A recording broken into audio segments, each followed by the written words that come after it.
Boston College loses another one as they drop their third straight ACC game, this time to Georgia Tech. We will talk all about this game on today's Locked On Boston College. You are Locked On Boston College, your daily podcast on the Boston College Eagles, part of the Locked On Podcast Network, your team every day.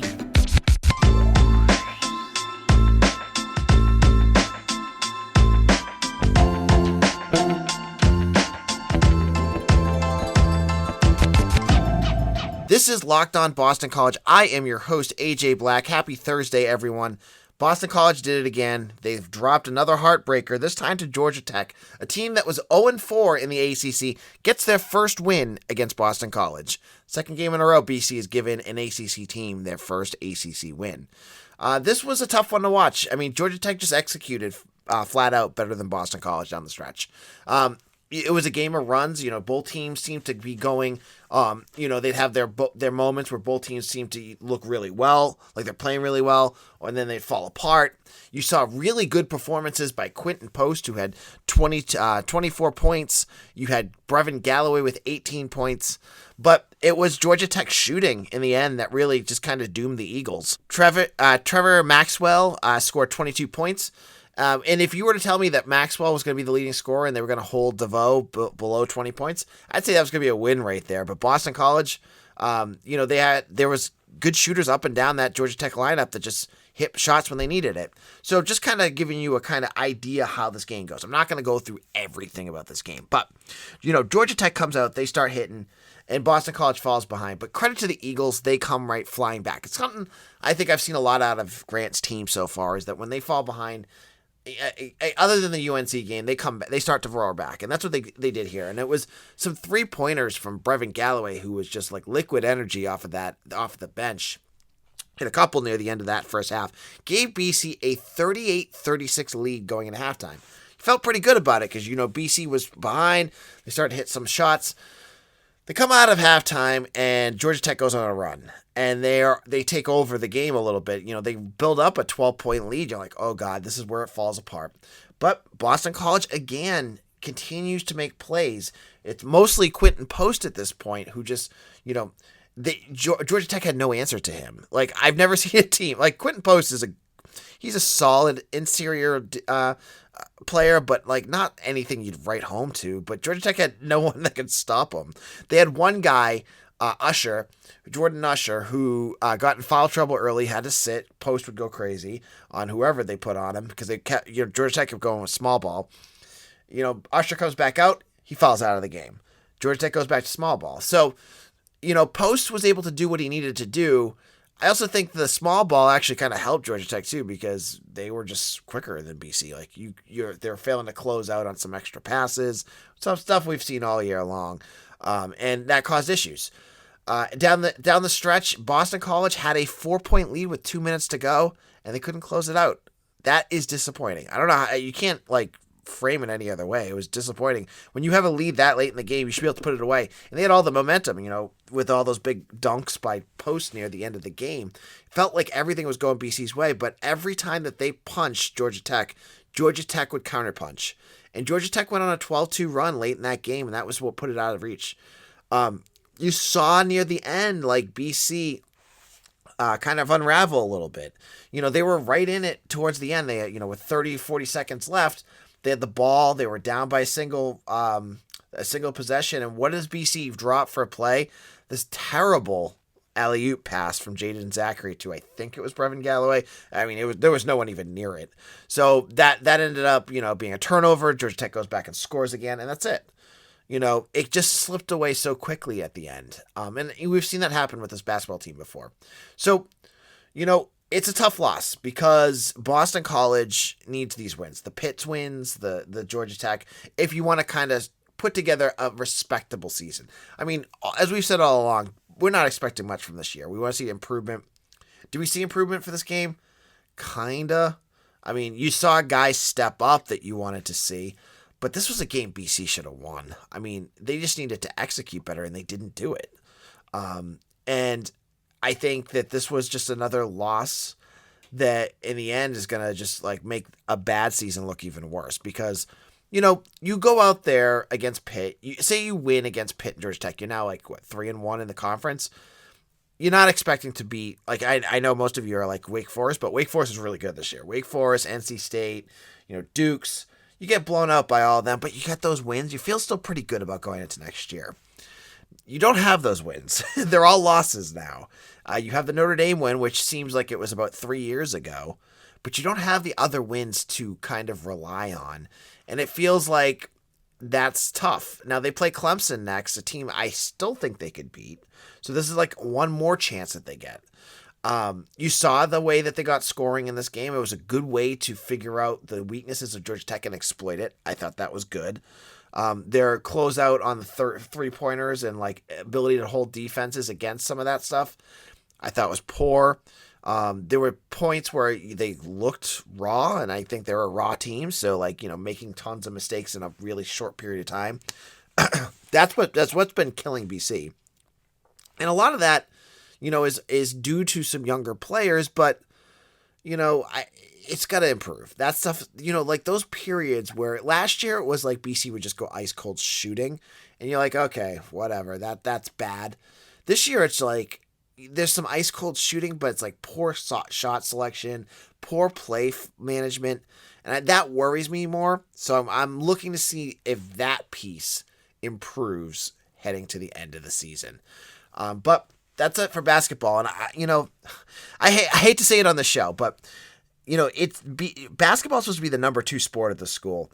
But whenever I talk about basketball, you guys all tune out. And I'm sure part of it is football's my my bread and butter, but basketball's sometimes really depressing to watch. And I still go back to, I know it's tough. And believe me, I didn't want to stay up at 9:00 tonight or Wednesday night to watch this game either. I wanted to go to bed, but this is what we got to get through. You have to get through some of these tough times to see the light at the end of the tunnel and get your team to where it needs to be. So, hopefully, this year is going to be one of those years that it's a lost year. We said this at the beginning of the year. It's a lost year for Boston College. No one's expecting anything. They're probably going to struggle. You head into next year, you bring in some of that recruiting class of 2022 with 2, exciting recruits and 2 really solid recruits. You start to build depth. You get a couple maybe transfer portal players. You build from there. I'm going to keep talking about that every game at this point because it feels like we just need to continue that mantra. But on the other end, you want to see Earl Grant continue to improve a little bit his coaching style. Some of those, fall aparts at the end of the games, you want to see him do a little bit better. But that's it. Boston College is now 6-8. They're 1-3 in the ACC, and slide continues. They're now on a 4-game losing streak. In a moment, we're going to talk about Jeff Hafley's transfer portal and the way he's working the transfer portal. And I'm going to talk a little bit about why I might be a little concerned about some of the decisions he is making. We'll get into that in just a moment. This is it, the putt to win the tournament. If you sink it, the championship is yours, but on your backswing, your hat falls over your eyes. Is this how you're running your business? Poor visibility because you're still relying on spreadsheets and outdated finance software? To see the full picture, you need to upgrade to NetSuite by Oracle. NetSuite is the #1 cloud financial system to power your growth.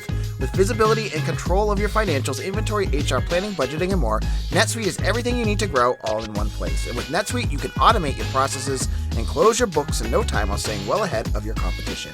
93% of businesses increase their visibility after upgrading to NetSuite. Over 28,000 businesses already use NetSuite. In the new year, NetSuite has a new financing program for those ready to upgrade at netsuite.com/locked. Head to netsuite.com/locked for this special one-of-a-kind financing offer on the #1 financial system for growing businesses. That's netsuite.com/locked. This is Locked On Boston College, AJ Black. Thank you all for listening. If you have made Locked On Boston College your #1 choice for morning podcast, I want to thank you. If you made this your #1 choice for afternoon podcast, thank you. And if you have recommended us to a family or friend who enjoys Boston College sports, thank you as well. Now, we just finished our discussion on the Boston College Georgia Tech game. Let's switch it over to football again. All week long, we've been talking transfer portal news. Yesterday, I talked about Jeff Hafley's philosophy. We talked a little bit about some of the players going in, between CJ Lewis and Brendan Smith just went in. We looked at Boston College not really getting a ton of transfer portals. Today, I want to look at how Jeff Hafley's philosophy could bite him in the long run.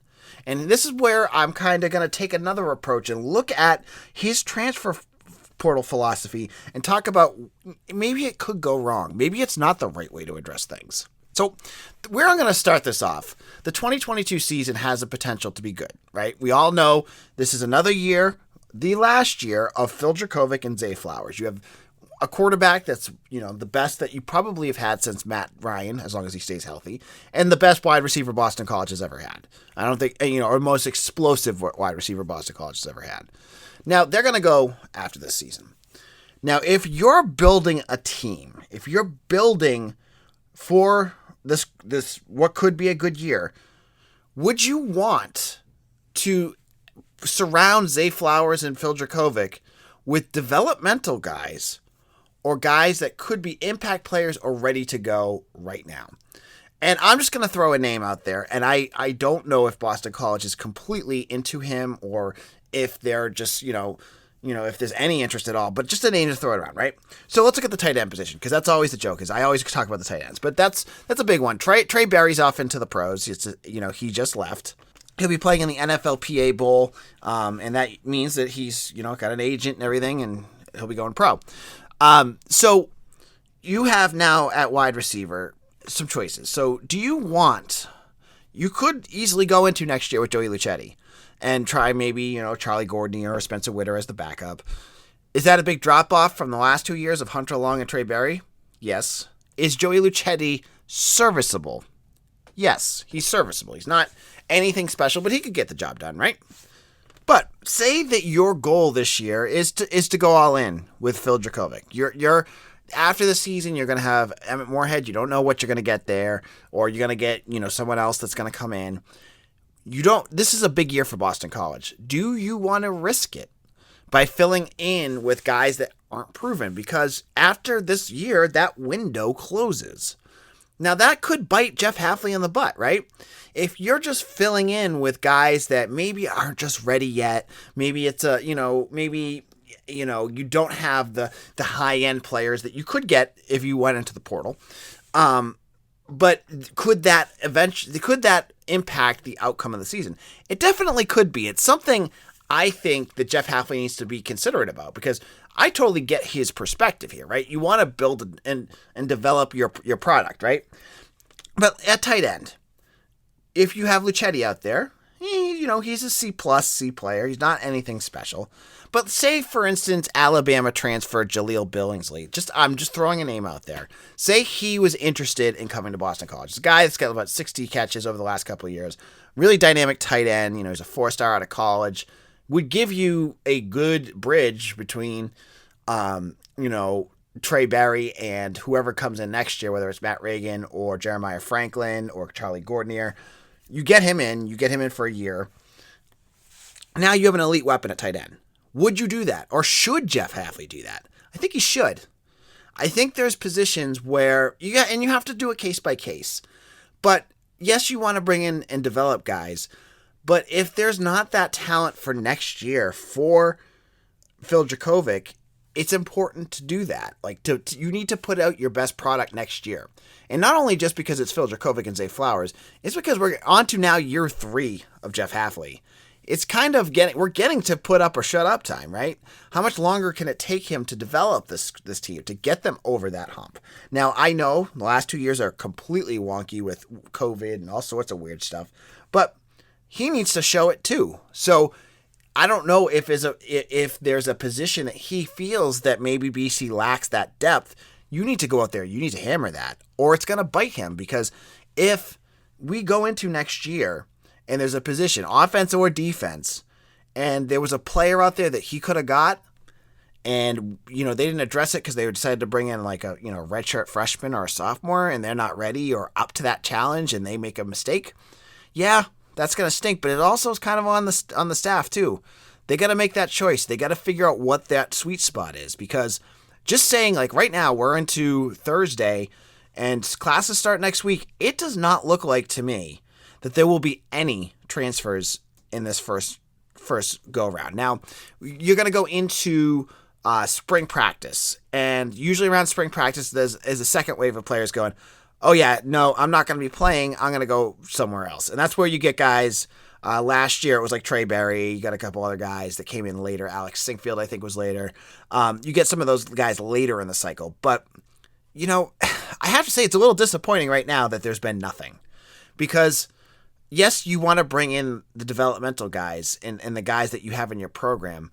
But you can't tell me right now that there isn't a transfer out there that could fill a need with some veteran presence.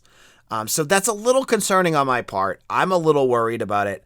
I think that there needs to be some, other balance there. And now, to Hafley's credit, there might be other issues as well. I know I talked about it on yesterday's show that I think there's actually a really big numbers crunch going on in this roster because of the super seniors, and that Hafley, if he wants to bring in another big class of recruits, he needs to be careful on how he manages that class. That's why you saw guys like CJ Lewis, Kobe White end up somewhere else. Part of the reason you're seeing more of these guys being pushed off because they need to get some numbers, and they might be doing that so that they can be more active in the transfer portal. But I don't know. I'm not concerned with what Hafley's doing.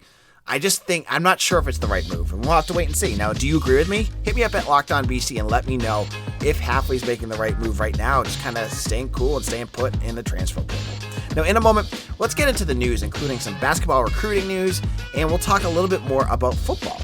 All right, Eagles fans, this is AJ Black with an incredible app everyone who buys gas needs to know about. Get Upside.